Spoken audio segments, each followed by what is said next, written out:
Padam, pam. Bonjour tout le monde.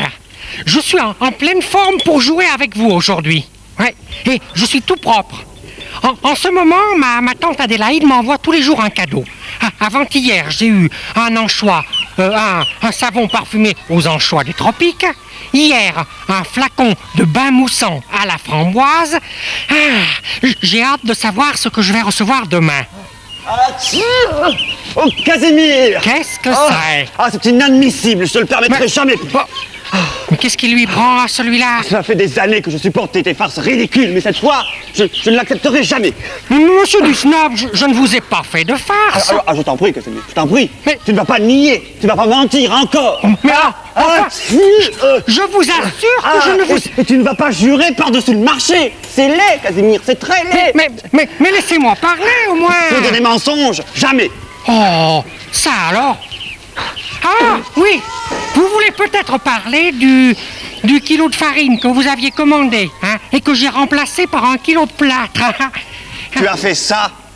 Ouais. Je m'en suis même pas aperçu. Mais ce n'est pas de cela dont je veux parler. Ah, mais je ne vous ai pas fait d'autres farces, non? Réfléchis bien. Attendez. Ah oui, voilà. Vous avez peut-être voulu goûter l'huile d'arachide que j'avais remplacée par de l'huile de foie de morue. Quelle honte! Mais il ne s'agit pas de la farine ni de l'huile. Tu m'as fait hier soir une autre farce. Ah non, c'est impossible. Et pourquoi? Mais parce que depuis hier soir, je ne suis pas sorti de chez moi. Je viens juste de me lever. Alors je n'ai pas pu vous faire de farce. Comment ce n'est pas toi qui m'as envoyé une lettre te faisant passer pour une comtesse qui me donnait rendez-vous dans le jardin à minuit?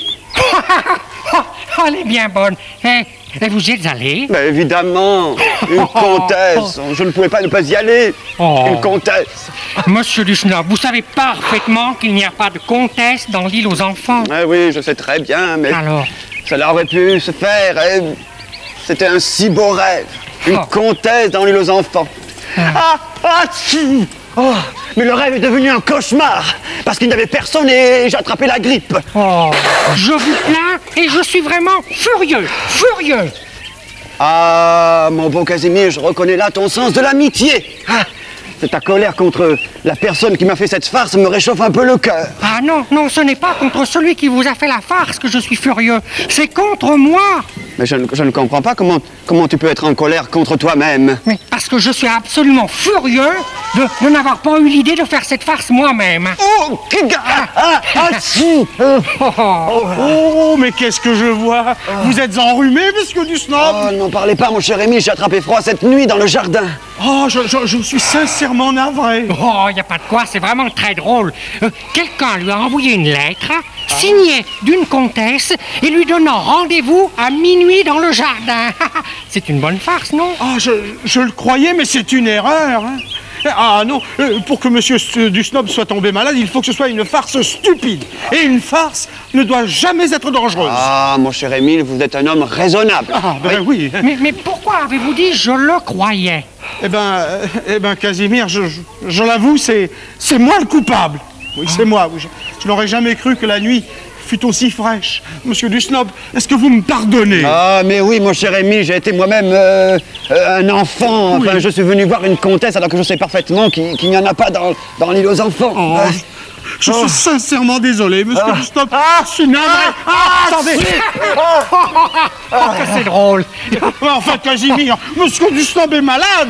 Mais je n'ai jamais vu personne éternuer de façon aussi drôle. Parce que cela t'amuse. Ouais. Oui, eh bien, je vais te dire quelque chose qui va te faire mourir de rire. Ouais, et alors?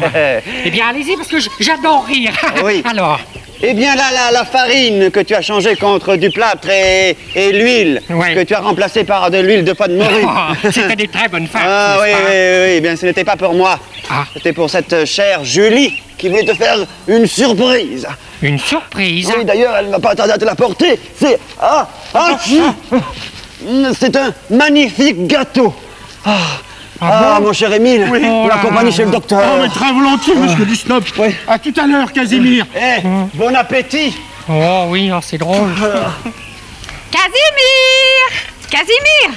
Oh là là là là. Mais ne t'en va pas! Je suis pressé. Mais non, viens, je t'ai préparé un gâteau. Non, je n'ai pas faim. Pas faim, toi? Non, pas faim du tout. Oh, bah alors je suis déçue.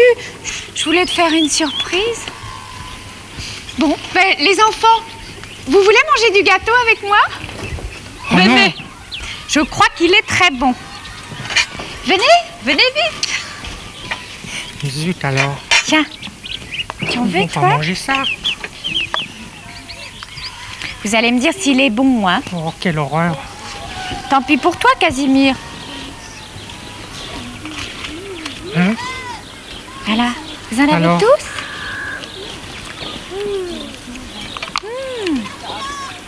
Il est fameux. Mais il est vraiment bon. Oh, délicieux, hein? Ça alors.